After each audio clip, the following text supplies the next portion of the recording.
બનાસકાંઠા જિલ્લાના ધાનેરા તાલુકો રાજસ્થાન બોર્ડર પર હોવાથી અવારનવાર નશીલા માદક દ્રવ્યોની હેરાફેરી થતી હોય છે, પરંતુ આ બાબતે ધાનેરા પોલીસ ઇન્સ્પેક્ટર એમ.જે. ચૌધરીના માર્ગદર્શન હેઠળ તમામ ચેકપોસ્ટ ઉપર સઘન ચેકિંગ હાથ ધરવામાં આવી રહ્યું છે।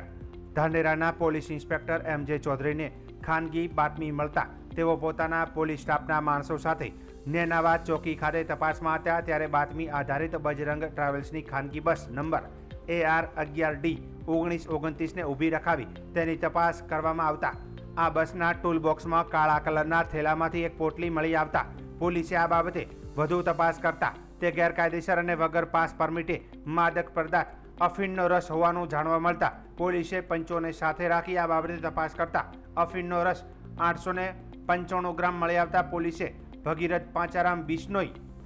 કુંભસિંહ રાજુસિંહ રાઠોડ, સુરેન્દ્રસિંહ અલસીસિંહ જાતે રાજપૂત રાજસ્થાન વાળાઓને ઝડપી લીધા હતા અને તેમની પાસેથી મળી આવેલ માદક પદાર્થ અફીણનો રસ